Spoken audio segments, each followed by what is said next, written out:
Hello नमस्कार, मैं हूं हरीश गंगवार और स्वागत करता हूं अपने चैनल एक्सीलेंस इंग्लिश क्लासेस में। आज हम बात करने वाले हैं द एंग्लो सैक्सन पीरियड की, जिसको ओल्ड इंग्लिश पीरियड भी कहा जाता है, जो कि 450 से 1066 एडी तक चला।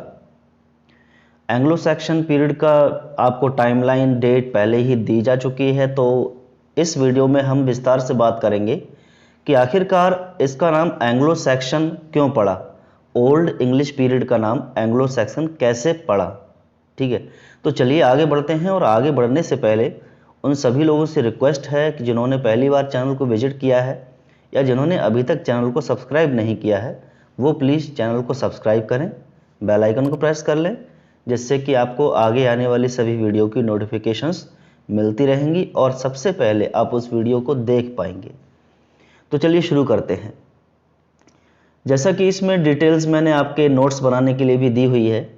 एंग्लिश एंड सैक्सन्स ये कौन थे? ये इंग्लिश रेस के, यानी इंग्लिश जो अंग्रेज़ों की एक प्रजाति है, उनके पूर्वज थे। और वेस्टर्न रोमन एम्पायर का जब 5th सेंचुरी में फॉल हुआ, ठीक है, यानी रोमन एम्पायर जब धीरे धीरे ख़त्म होने लगा 5th सेंचुरी में, तो कुछ जर्मनिक ट्राइब्स निकल कर आई, एंग्लिश, सैक्सन्स और ज्यूट्स। तो इनके लिए एक अपॉर्चुनिटी थी, एक मौका था कि ये पावर गैप को फिल करें और ये धीरे धीरे ब्रिटेन के लिए माइग्रेट होने लगे। जर्मनिक ट्राइब्स थी ओरिजिनल रूप से, एंग्लिश, सैक्सन्स एंड ज्यूट्स। तो ज्यूट्स का बहुत कुछ रोल नहीं है इसमें, एंग्लिश और सैक्सन दोनों को मिला के एंग्लो सैक्सन बोला गया। तो ये मौका पाकर ब्रिटेन की ओर जाने लगे। उसके बाद हम देखते हैं कि एंग्लो सैक्सन जो थे फियरलेस थे, एडवेंचरस यानी बहुत ही हिम्मत वाले थे, ब्रेव बहादुर लोग थे। और 670 एडी यानी लगभग 670 ईस्वी में उन्होंने ब्रिटेन के लगभग बहुत बड़े भाग पर कब्जा कर लिया था। और इस प्रकार ये एंग्लोस या एंग्लोलैंड प्रेजेंट डे इंग्लैंड बन गया और ये बीकेम द परमानेंट अबोर्ड, और इंग्लैंड इनका परमानेंट निवास स्थान बन गया।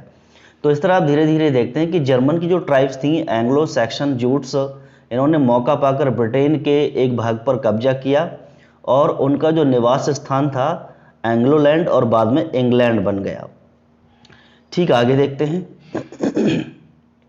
जो लैंग्वेज ये लेकर लाए थे एंग्लो सैक्सन लोग, एंग्लो सेटलर्स निवासी, तो लैटिन और सेल्टिक वर्ड्स के साथ ओल्ड इंग्लिश, ठीक है, लैटिन और सेल्टिक वर्ड्स के साथ जो इंग्लिश यहाँ पर आई थी वो इनकी भाषा थी।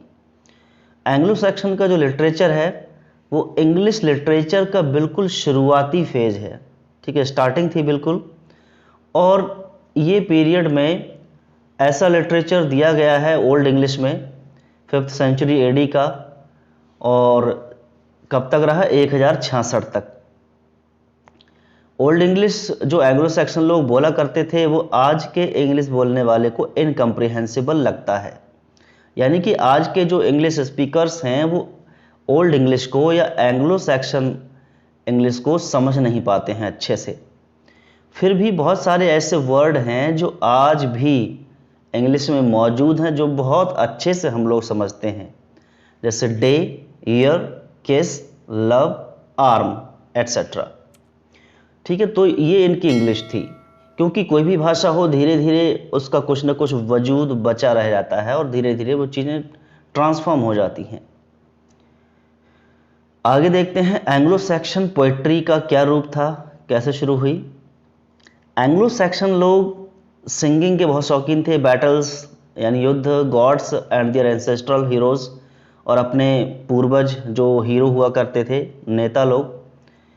तो फिर भी इनके जो गीत हैं इनमें रिलीजन, वार्स, एग्रीकल्चर, इससे शुरुआत मानी गई एंसेंट इंग्लैंड में, जिसमें धर्म की बात हुई, युद्ध की बात हुई और खेती बाड़ी की बात हुई, ऐसे इनके गीत हुआ करते थे। तो एंग्लो सैक्सन पोइट्री लिखने से ज़्यादा गाई ज़्यादा जाती थी, यानी लिखने की जो चीज़ें हैं पोइट्री में इनकी बहुत कम पाई जाती थी, गाने वाली ज़्यादा थी। और इसीलिए जो ओल्ड इंग्लिश पोइट्री है या एंग्लो सैक्सन पोइट्री है, बहुत कम चीज़ें लिखी हुई हमको मिलती हैं। उनमें से एक प्रसिद्ध जो लिखी हुई एंग्लो सैक्सन पोइट्री है उसका नाम बियोवुल्फ। बियोवुल्फ तो आपने सुना ही होगा। ये क्या है? फर्स्ट इंग्लिश एपिक पोएम, यानी इंग्लिश में पहली एपिक पोएम थी बियोवुल्फ। तो बियोवुल्फ में पोएम में एक ऐसी कहानी बताई गई है बियोवुल्फ नाम के हीरो की, जो बहुत एडवेंचरस था, बहादुर था। तो इस पोएम में बहुत सारे ऐसे रेफरेंसेस और अलूजन्स दिए गए हैं, बहुत सारी महान घटनाओं की और राजाओं और राज्यों के, राष्ट्रों के किस्मत की, यानी किसके साथ कैसा क्या हुआ, सब कुछ बियोवुल्फ में दिया गया है। उसके बाद बात करते हैं एंग्लो सैक्सन प्रोज की। एंग्लो सैक्सन क्या किया उन्होंने? एंग्लो सैक्सन ने धीरे धीरे चलते चलते लैटिन प्रोज को रिप्लेस कर दिया इंग्लिश के साथ, और जिससे ऑर्डिनरी स्पीच के और इसके कंस्ट्रक्शन के जो रूल हैं बहुत अच्छे से फॉलो किए। यानी ओल्ड इंग्लिश के कुछ वर्ड्स को हटाकर इन्होंने मॉडर्न इंग्लिश के वर्ड्स को यूज़ करना शुरू किया और ग्रामेटिकली एकदम करेक्ट फॉर्म इन्होंने दिया। एक एंग्लो सैक्सन किंग था, बहुत ही फेमस किंग, जिसका नाम था एल्फ्रेड द ग्रेट। उसने बहुत सारे लैटिन क्रॉनिकल्स को इंग्लिश में ट्रांसलेट किया, यानी जो पुरानी कथाएं गाथाएं हुआ करती थी उनको। फिर भी जो सेकंड फेमस प्रोज राइटर थे एंग्लो सैक्सन पीरियड के, वो एल्फ्रिक था।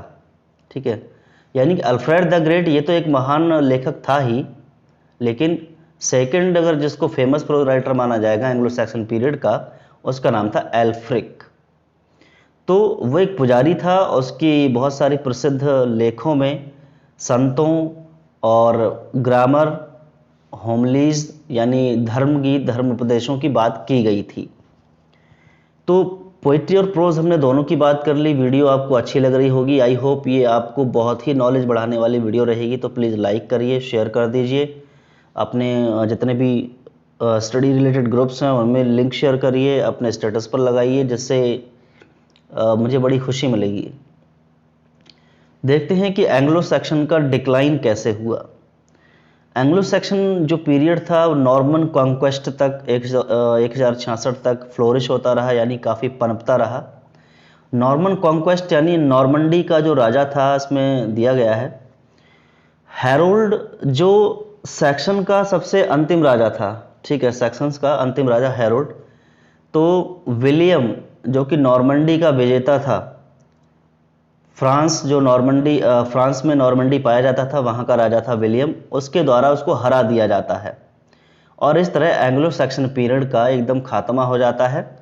और इतिहास में उनका जो पीरियड है एंग्लो सैक्सन का, वो 450 ईस्वी से 1066 ईस्वी तक माना जाता है।